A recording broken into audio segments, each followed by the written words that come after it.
สวั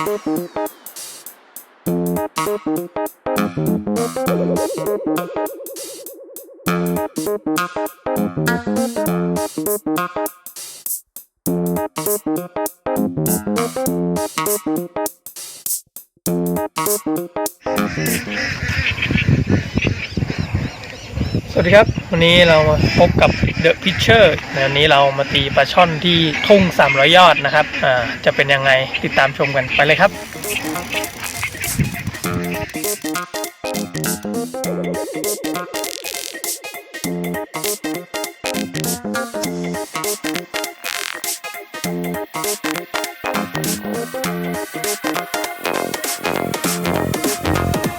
เก็บตัวใหญ่ด้วย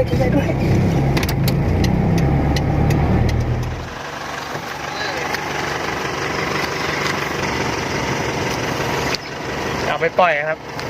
ป้าหมอ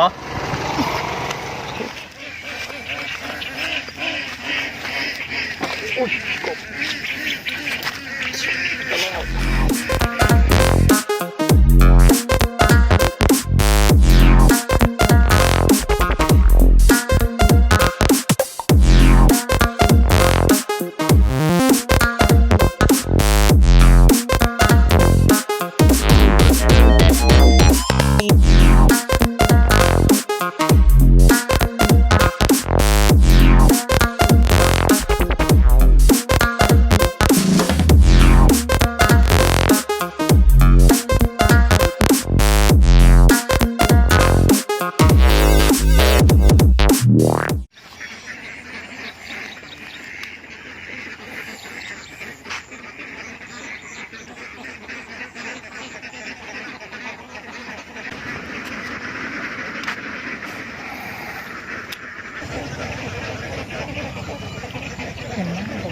แดดออกแล้วเนี่ยน่าโดน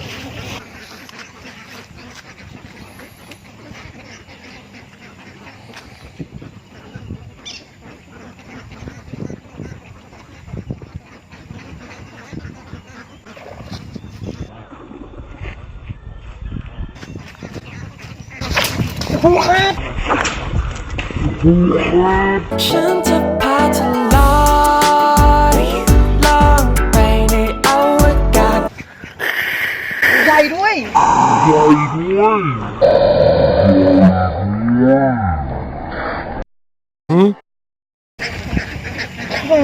ยฟองฟอดเลยโอ้เสียงดังแป๊ะเลยขาดไปแล้วนะครับตัวแรกทำไมเอาไว้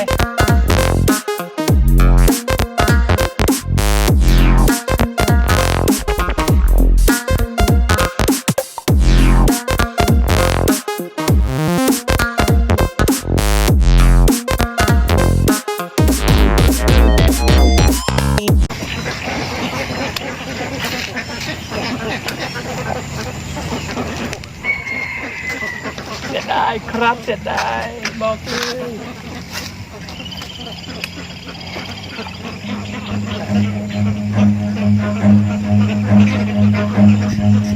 Run.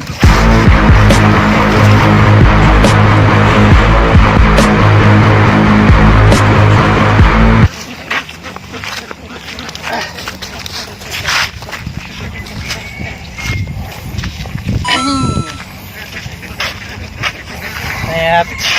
เซนโดเปลี่ยนตัวจากหลังจากขาดไปนะฮะนู่นเริ่มกัดแล้ว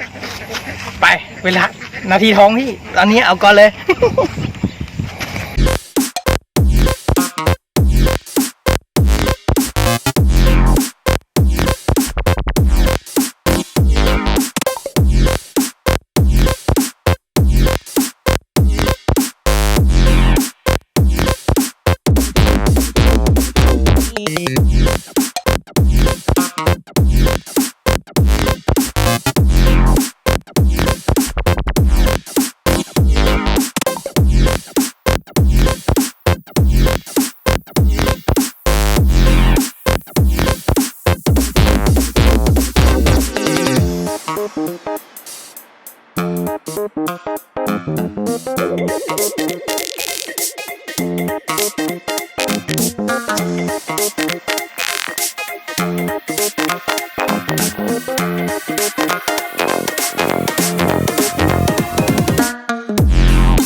Run.